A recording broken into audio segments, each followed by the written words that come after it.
ጩኸታችንን ቀሙን። ይህንን ያለው ሻዕቢያ ነው። ሻዕቢያ የኢትዮጵያ መንግስት የኛን ጩኸት ቀምቶናል ሲል አዲስ ክስ እያቀረበ ነው። ጩኸታችንን ቀሙን፣ እንዴት ቀሟቸው የሚለውን እዛው ይገልጹታል። የኢትዮጵያ መንግስት በፊት ላይ ከባህር በር ጋር የተያያዘውን ጉዳይ በጣም ያጮኸው ነበር። እነሱ የሚሉትን ነው። ከፍ ባለ ደረጃ አጀንዳው ይነሳ ነበር ከባህር በር ጋር የተያያዘው ጉዳይ። አሁን እሱ ቀንሶ የኢትዮጵያ መንግስት በጣም እያነሳ ያለው አይነት ጉዳይ በኤርትራ መንግስት ጥቃት ደርሶብኛል የሚል አይነት ነገር ነው። ያም ማለት የኤርትራ መንግስት ሉዓላዊ ግዛቴን ጥሷል፣ ታጣቂዎቹን እየረዳ እያገዘ ነው፣ በውስጥ የፖለቲካ ጉዳይ ውስጥ ጣልቃ እየገባ ነው የሚለውን ክስ ማለት ነው። ስለዚህ የባህር በሩን አጀንዳ ቀነስ አድርጎ ኤርትራ ላይ የሚያቀርበውን ክስ በጣም ከፍ እያደረገ ነው። ይሄ የሆነበት ምክንያት በዓለም አቀፉ ማህበረሰብ ዘንድ ተጠቂ ሆኖ ለመታየት ነው። ተጠቂ ሆኖ ለመታየት ነው። አጥቂ ሆኖ ሳለ ግን አሁን ራሱን ተጠቂ አድርጎ እያቀረበ ነው። ጩኸታችንን ቀሙ፣ እኛ ነን ተጠቂዎቹ እኛ ሆነን ሳለን እኛን አጥቂ አድርጎ ለማሳየት እና ራሱን ደግሞ ተጠቂ አድርጎ ለማሳየት እየሰራ ነው ያለው። ለዚህም የኤርትራ መንግስት ከኢጋድ መውጣቷን እንደ ምክንያት እየተጠቀመበት ነው ይሉና እኛ ከኢጋድ የወጣ የኢትዮጵያ መንግስት የሶማሊያ ሉዓላዊነት ሲጥስ ኢጋድ ዝም በማለቱ እንደዚሁም ደግሞ የኛን ሉዓላዊነትንም ሊጥስ በትርክት ደረጃ ቢያንስ የባህር በር ፈልጋለሁ በሚል ሰበብ የኛን ሉዓላዊነትና የግዛት አንድነት እየጣሰ ነገር ግን በኢጋድ በኩል አሁንም ዝምታ ነው። ለዛ ነው እኛ ከኢጋድ የወጣ ነው ብለው ከኢጋድ የወጡበትን ምክንያት አይ ቲንክ ለመጀመሪያ ጊዜ ይመስለኛል በዚህ አይነት መልኩ አስቀምጠውታል። እና ከኢጋድ መውጣታችንን እንደ ምክንያት ተጠቅሞት ኤርትራ ጥቃት እየፈጸመችብኝ ነው የሚል ክስ እያቀረበ ነው የሚል ነገር አንስተዋል። እና ጩኸታችንን ቀሙን አይነት ነው።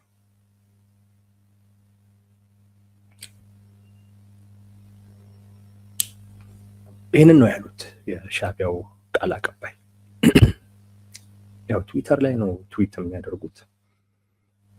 ያው የመንግስታቸው አቋም እንደሆነ ነው የምንረዳው። እሳቸውም ቢሆን የመንግስታችን አቋም አይደለም ብለው ያው ልክ እንደ ቃል አቀባይ ነው ሁልጊዜም ቢሆን የሚጽፉት። የሻዕቢያ አስተሳሰብ ነው ብለን መውሰዳችን ብዙ ስህተት ያለው ጉዳይ አይደለም።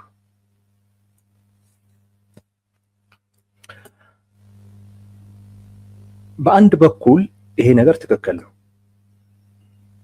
ይሄ ሻዕቢያ ትንታኔ ወይም ግምገማ በአንድ በኩል ትክክል ነው። የኢትዮጵያ መንግስት አሁን በአብዛኛው እያጎላው ያለው ጉዳይ የኤርትራ መንግስት በውስጥ የኢትዮጵያ ፖለቲካ ላይ የሚያደርጉን ጣልቃ ገብነት በዛ ነው። የባህር በሩን ጉዳይ በሚመለከት በደንብ አንስቶታል።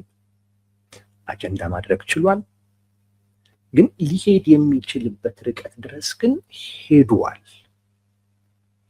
በቃ ሊሄድ የሚችልበት ርቀት እንደዚሁ የዓለም አቀፉ አጀንዳ የዓለም አቀፉ ማህበረሰብ አጀንዳ ስታደርገው ኢትዮጵያ ይሄ የባህር በር ይገባታል የሚለውን አይነት አመለካከት ለመፍጠር ብለህ የምታደርገው ጥረት ሄዶ በመጨረሻ ሊያመጣ የሚችለው ውጤት ተነጋገሩ፣ ተወያዩ የሚል ነው እንጂ የትኛውም የዓለም አቀፍ ማህበረሰብ ኢትዮጵያ ልክ ነሽ፣ የኤርትራ መንግስት በጣም ተሳስቷል፣ ውረሯቸው፣ ውሰዱ የሚል የለም። እንደዛ የሚል የለም። ለዚያውም እዚህ ቀጠና ላይ ሆነ ማለት ነው። ለዚያውም የነሱ ከደህንነት ጋር በተያያዘ በጣም ትኩረት የሚሰጡት ቦታ ላይ ለዚያውም አሁን ራሱ የቀጠናውን ሰላምና መረጋጋት አደጋ ውስጥ ሊከቱ የሚችሉ ሌሎች ነገሮች ባሉበት አይነት መልኩ የኢትዮጵያ መንግስት ያነሳው ጉዳይ ትክክል ነው፣ ፍትሃዊ ነው፣ አምነንሃል። የኤርትራ መንግስት በዚህ ጉዳይ ላይ ሬዚስት ማድረጉ ስህተት ነው። ስለዚህ በኃይልም ቢሆን ውሰድ የሚልህ አይኖርም። ሁሉም ሊልህ የሚችለው አይ ወደ ንግግር መግባቱ የተሻለ ነው የሚለው። ኮዝህን የተረዳም አካል እንደዛ ነው የሚልህ። የዓለም አቀፉ ማህበረሰብ የኢትዮጵያን ኮዝ ይረዳ ብለህ እሱን ለማስረዳት የምታደርገው እንቅስቃሴ ሄዶ ሄዶ ሄዶ እዚህ ጋር ነው የሚቆም። ውይይት ወደ ድርድር ግቡ ወደሚል ማለት ነው። እሱ ውጤት መጥቷል። በኤርትራ መንግስት ላይ ተነጋገር፣ ተወያይ፣ ተደራደር የሚሉ ጫናዎች እየተፈጠሩ ነው፣ በቀጥታም በተዘዋዋሪ። ከዚህ በላይ ልትገፋው አትችልም። መደጋገም ነው የሚሆነው። ሊመጣ የሚችለው የመጨረሻው ውጤት ኮዙን አጀንዳ በማድረግ ማለት ነው። የመጨረሻው ሊመጣ የሚችለው ውጤት የዓለም አቀፉ ማህበረሰብ ተረድቶ በቃ ይሄ ጉዳይ በውይይት በድርድር እንዲፈታ እናግዛለን ነው ሊልህ የሚችለው እዚህ ድረስ ነው እንጂ በለውና ውሰድ የሚልህ ማንም የለም። የኢትዮጵያ መንግስት የባህር በርን አጀንዳ በማድረግ ሊያገኝ የሚችለውን ውጤት አግኝቷል። እኔ የቀነሰበት አንዱ ምክንያት ከዛ ጋር የተያያዘ ነው። እንደ በፊቱ የመከላከያ አመራሮች ወይም ጄኔራሎች ወይም መኮንኖች እየወጡ ማይናገሩበት ምክንያት ለዛ ነው። ያኔም ያ አይነት ነገር ሲደረግ የነበረው ትንሽ አንድ ንግግር አንድ አጀንዳ ኃይል በቀላቀለ አይነት መልኩ አየር ላይ ስታውለው ጆሮ የመያዝ አቅሙ ትልቅ ነው። ትኩረት የማግኘት አቅሙ ትልቅ ነው። እንዳልኳችሁ በዓለም ላይ ትልልቅ ናቸው የሚባሉ ተጽዕኖ የመፍጠር አቅም አላቸው የሚባሉ ሀገራቶች የምስራቅ አፍሪካ አካባቢ ላይ ከደህንነት ጋር የተያያዘ ትልቅ ስጋት አላቸው። ያ ስጋት አሁን በጣም አለ። አሁን ያለውን ስጋት ወይም የስጋት ስሜት ሊያንር የሚችል ሌላ አጀንዳ ነው ስትፈጥር ቶሎ ለዛ ትኩረት የመስጠት እድል አላቸው። ትንሽ በመከላከያው በኩልም የተደረገበት ምክንያት ከዛ ጋር እንደተያያዘ አድርጌ ነው የምወስደው። ቶሎም ትኩረት አግኝቷል። በመከላከያ በኩል መሆኑ ትኩረት እንዲያገኝ አድርጎታል። ትኩረት ማግኘቱ የሚያመጣው ውጤት በውይይት በድርድር ፍቱት እስከ ማለትና ወይንም እሱ እንዲፈጠር ያንን ምቹ ሁኔታ ለመፍጠር እኛ እንግባበት እስከ ማለት ድረስ ነው ውጤቱ ሊመጣ ይችላል። ከዛ በላይ ነጥቆ የሚሰጥህ ከዛ በላይ ገብተን ጥቅልና ውሰድ የሚልህ የለም። አጀንዳው ትንሽ ቀነስ ያለበት ምክንያት ከዛ ጋር የተያያዘ እሱ ቀነስ ተደርጎ አሁን እየተነሳ ያለው ምንድን ነው? ኤርትራ በኢትዮጵያ የውስጥ ጉዳይ ላይ የምታደርገው ጣልቃ ገብነት። ታጣቂዎቹን እያገዘች ነው። ከታጣቂዎቹ ጋር ግንኙነት አላት። ከቲፒኤልኤፍ ጋር አላት፣ ከፋኖ ጋር አላት። ሁለቱም ኢትዮጵያ ውስጥ ያሉ ታጣቂዎች የለንም ሲሉ ተሰምተው አያውቁም። እንዳላቸው ነው የሚናገሩት።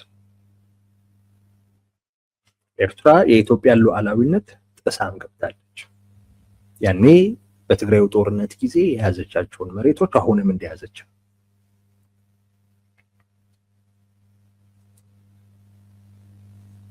አሁን የኢትዮጵያ መንግስት ይህንን ነው እያነሳ። ይህን የሚያነሳበትም የራሱ ምክንያት አለ። አሁን ይሄን በደንብ እያነሳበት ያለው ቅድም ምን አልኳችሁ? የባህር በርን ፍላጎት አጀንዳ ብታደርግ ሊሄድ የሚችለው ውይይት፣ ድርድር ያስፈልጋል ብለው እንዲያግዙ እስከ ማድረግ ድረስ ብቻ ነው። ከዛ በኋላ ያለውን ጉዳይ የምትሄደው ራስህ ነህ። የኛ ፍላጎት አጀንዳ ማድረግ ብቻ አይደለም። የኛ ፍላጎት የባህር በሩን ማግኘት ነው ካልክ የራስ እርምጃ ነው ከዛ በኋላ የምትወስደው። የባህር በርን አጀንዳ አንስተህ ውይይት፣ ድርድር ውስጥ ግቡ የሚል አይነት ውጤት ካመጣ በኋላ ሌሎች አንዳንድ አካላቶች ውይይት እና ድርድር የሚፈጠርበትን አይነት ሁኔታ ለማመቻቸት ይሞክራሉ። ግን እንደማይሆንም ያውቅ አካል ግን የራሱን እርምጃ ለመውሰድ የባህር በር አጀንዳውን እያነሳ አይቀጥልም።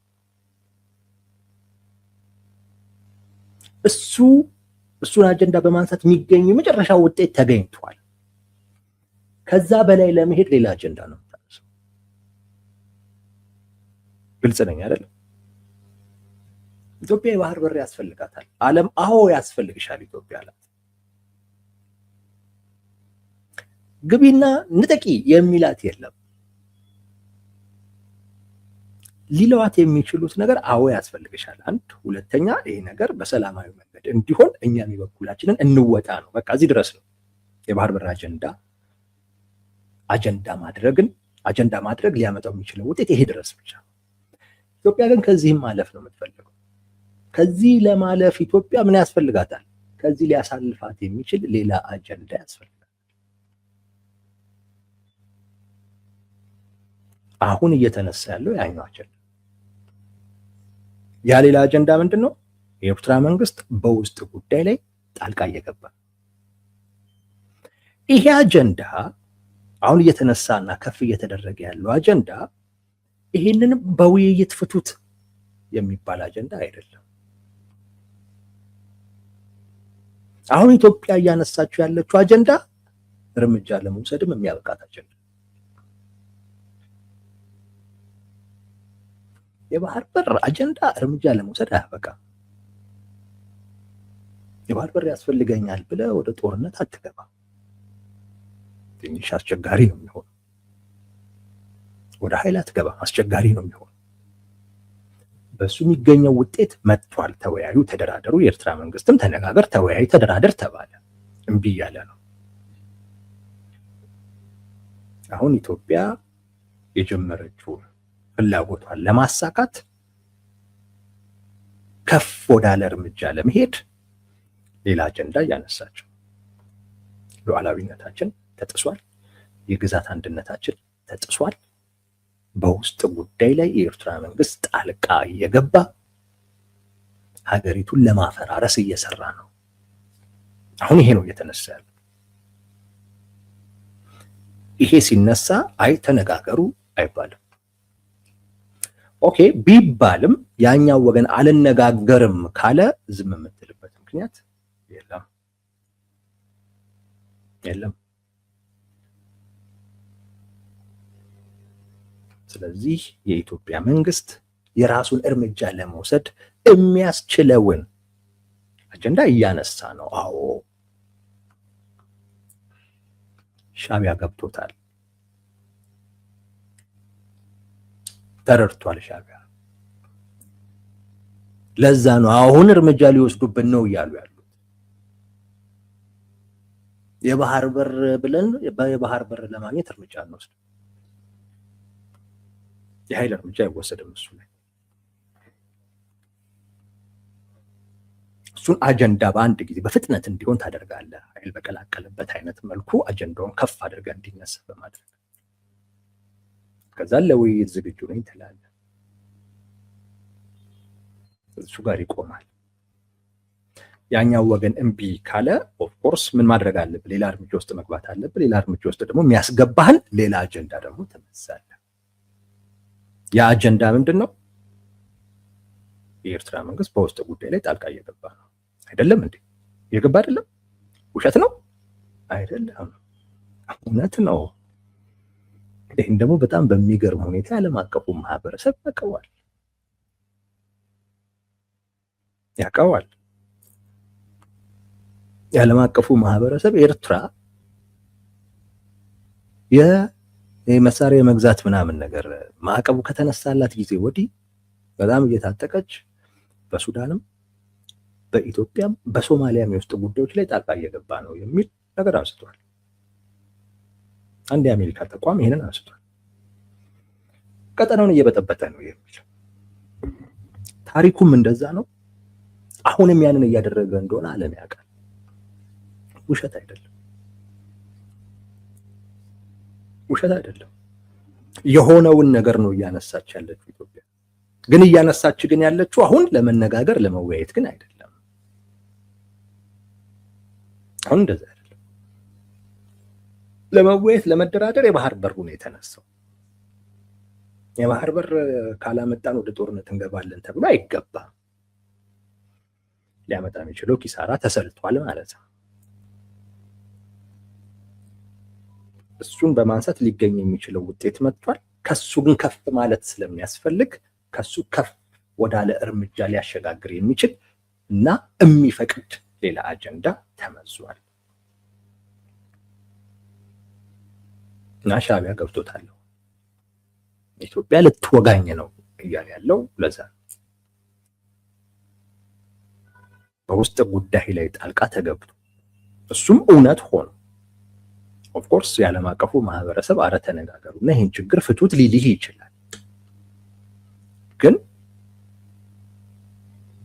በዛ ጉዳይ ላይ ያ ጣልቃ የገባው አካል አረን ያልነጋገርም ካለ የኢትዮጵያ መንግስት እርምጃ የመውሰድ ሙሉ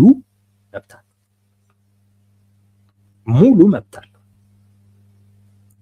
ልክ የባህር በር አጀንዳው ሊያመጣው የሚችለው ውጤት አለ። ከሱ በላይ ማለፍ እንደማይችሉ አይደለም። እዚህ ጋር ግን ማለፍ ይችላል በራሱ ውስጣዊ ጉዳይ ስለሆነ በራሱ የውስጥ ጉዳይ ስለሆነ ሌላው አካል ሊወስንበት አይችልም። ራሱ ነው የሚወስነው። ሻዕቢያ በዚህ ጉዳይ ላይ ተነጋግረን ችግር ካለ እንፍታ፣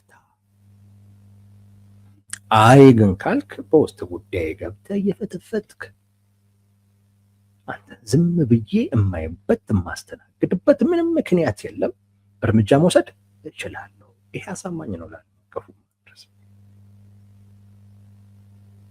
ስለዚህ አሁን የኢትዮጵያ መንግስት ወደ እርምጃ ሊያስገባው የሚችለውንና የሚፈቅድለትን አጀንዳ እያነሳ ነው።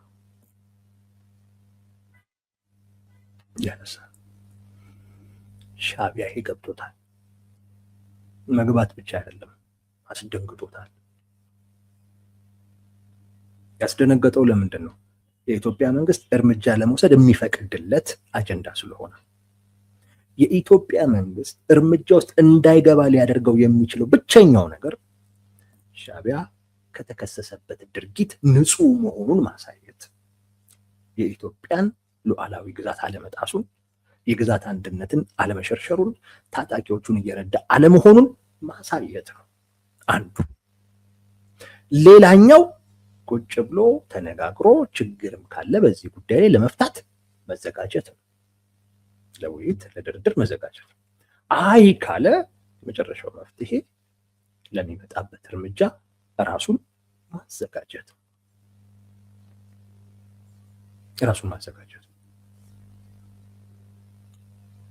በኢትዮጵያ መንግስት በኩል አሁን እየተኬደ ያለው መንገድ ትንሽ በጣም አሪፍ ሊባል የሚችል መንገድ ነው። የተጠና መንገድ በባህር በር ሰበብ ጦርነት ሊጀምር ነው ምናምን ነበረ ሲባል የነበረው። እኔ በዛም ሰበብ ቢጀምር ችግር የለብኝም ነግሬያቸዋለሁ። በባህር በር ጉዳይ ላይ ምንም በቃ ነገር ግን እሱ ሊያመጣ የሚችለውን ውጤት ማምጣቱን ካረጋገጠ በኋላ ግን የኢትዮጵያ መንግስት እንደገና ሌላ አጀንዳ እያነሳ ነው። አልተወውም። እዛ ጋር ለውይይት ለድርድር ዝግጁ ነኝ ካለ በኋላ ሻዕቢያ እስቲ ቆይ ምናምን እያለ ጊዜ ሊገል ይችላል። በነገራችን የዓለም አቀፉ ማህበረሰብም የራሳቸው ጉዳይ ስላልሆነ በአግባቡ ላይሄዱበትና ኢትዮጵያንም ሊያዘናጉት ጭምር ይችላል። የኢትዮጵያ መንግስት እናንተ የምታደርጉትን አድርጉ ብሎ ግን የራሱን እርምጃ መውሰድ የሚያስችለውን የራሱን አጀንዳ ግን ያነሳል። አሁን በሚያነሳው አጀንዳ እርምጃ መውሰድ ይችላል። እርምጃ እንዳይወስድ ከተፈለገ ሻዕቢያ ከሚያደርጉት ድርጊት መቆጠብ ነው። በዛ የኢትዮጵያ መንግስት ይጠቀማል። ሻዕቢያ ለውይይት ለድርድር መዘጋጀት ነው። በዛ የኢትዮጵያ መንግስት ይጠቀማል። አይ ካለ የኢትዮጵያ እርምጃ ለመመከት ወይንም ደግሞ ለመቀልበስ ራሱን ማዘጋጀት ነው። በዛም ኢትዮጵያ ትጠቀማለች። በሁሉም ትጠቀማለች ኢትዮጵያ። ወደ ጦርነትም ከተገባ የኢትዮጵያ መንግስት ይጠቀማል። አይጎዳውም። ገብቷቸዋል። አካሄዱን ተረድተውታል። ስለዚህ ምን ማለት ጀመሩ? ውሸት ነው፣ ውሸት ነው። ፍላጎቱ አሁን ባህር በር ነው። ይሄንን የሚያነሳው እርምጃ ለመውሰድ ነው። በዚህ ሰበብ እርምጃ ለመውሰድ ነው የእኛን ጩኸት እየነጠቀ ያለው፣ እኛን አጥቂ አድርጎ ለማሳየት እየሞከረ ያለው። አሁን የባህር በሩን አጀንዳ ትንሽ ዝቅ ሲያደርገው ሻዕቢያ ራሱን ተጠቂ አድርጎ ማቅረብ የሚችልበት እድል አይኖርም። በፊት ላይ ሉዓላዊነቴ፣ የግዛት አንድነቴ፣ እኔ እኮ ዩናይትድ ኔሽን የሚያቀኝ ሀገር ነኝ ምናምን ስምምነቶች አሉ ምናምን እያለ የኢትዮጵያ መንግስት የሚያራምደው ነገር ከዓለም አቀፍ ሕግ ጋር የሚቃረን ነው፣ ለሉዓላዊነቴ አደጋ የሚደቅን ነው፣ የግዛት አንድነቴን የሚጥስ ነው የሚል ራሱን ተጠቂ አድርጎ የሚያቀርብበትን መንገድ ፈቅዶለታል። የበፊቱ ከባህር በር ጋር በተያያዘ የሚነሱ አጀንዳ አሁን የኢትዮጵያ መንግስት እሱን ቀንሶ እኔ ነኝ ተጠቂው እያለ ነው። የራሱን የሻዕቢያን አጀንዳ ቀምቶ ሉዓላዊነት የሚለው የግዛት አንድነት የሚለው አጥቶ እኔ ነኝ እንደውም ሉዓላዊነት የተጣሰው፣ እኔ ነኝ እንደውም የግዛት አንድነቴ የተጣሰው፣ እኔ ነኝ እንደውም ተጠቂ እያለ ነው። በዚህ ረገድ የኢትዮጵያ መንግስት ይታመናል። ምክንያቱም ሻዕቢያ በታሪኩ እንደዚሁ አሁንም ቢሆን ይሄንን እያደረገ ስለመሆኑ ዓለም የሚያውቀው ጉዳይ ነው። ዓለም የሚያውቀው ጉዳይ ነው። ሌላኛው የኢትዮጵያ መንግስት ይሄን ለማስረዳት የሚረዳው የሻዕቢያ ከኢጋድ መውጣቱ። ከኢጋድ ወጥተናል። ከኢጋድ ወጣሁ ማለት ምን ማለት ነው? በቃ እዛ ምስራቅ አፍሪካ ውስጥ ካሉ አካላት ጋር እኔ በቃ ትብብር የሚባልም ነገር የለኝም፣ አልፈልግም። የመተባበር ፍላጎት የለውም። ግዴታው አይደለም እዛ መግባት። እዛ ግን የሚገባው ምን አይነት አካል ነው? የመተባበር ከጎረቤቶቹ ጋር ተባብሮ ተሳስሮ ማደግ የሚፈልግ፣ ተባብሮ መስራት የሚፈልግ፣ ተስማምቶ መኖር የሚፈልግ አካል ነው። ከዛ እወጣለው ስትል እነጠላለው ስትል ሌላ አይነት መልክ ነው የምትይዘው፣ ሌላ አይነት ትርጉም ነው የሚሰጠው። ለምን ነጠል ፈለገ? ከሌሎቹ ጋር ማስማማው ነገር ምን የሚል ከኢጋድ መውጣቱ ለሻዕቢያ እውነቴን ነው የምላችሁ ጥሩ መልክ አይሰጠውም። ጠባጫሪ፣ ከሁሉም ጋር የማይስማማ አይነት አካል አድርጎ ነው የሚያሳይ። በእርግጥ ትክክለኛው መልኩ እሱ ነው እና ትክክለኛው መልክ ነው እንዲታይ የሚያደርግበት ግን አይጠቀሙም። ግን ትክክለኛው የሻዕቢያ መልክ ግን የሚታየው በዛ ነው። ከኢጋድ ሲወጣ ነው መልኩ በቃ የሻዕቢያ የሚታወቀው። አሁን ላይ ለመውጣት ምክንያት አለኝ ብለው አሁን እያቀረቡት ነው። ያን ያላቀረቡትን ምክንያታቸው የሶማሊያ ሉዓላዊነት ሲጣስ በኢትዮጵያ ማለት ነው ኢጋድ ዝም ብሏል። የኛም ሲጣስ በኢትዮጵያ ኢጋድ ዝም ብሏል። ስለዚህ እዚህ ስብስብ ውስጥ ለምን እንቆያለን ነው የሚለው። በሚገርም ሁኔታ ግን እሱ የጠቀሳት ሶማሊያ ከኢጋድ አልወጣችም።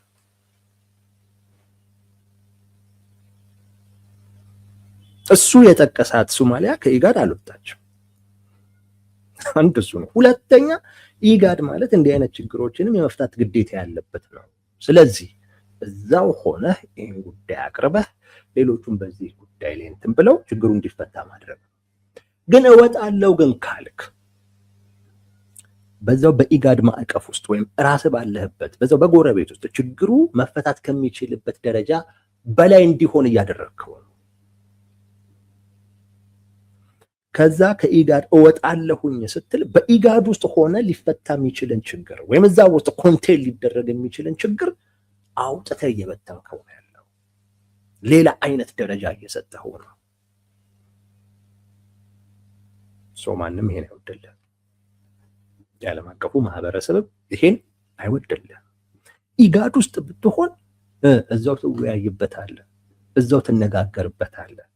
ኢጋድ ውስጥ ብትሆን ወደ ጦርነት ሊያድግ የሚችልበት ጊዜ ቢያንስ ይረዝማል።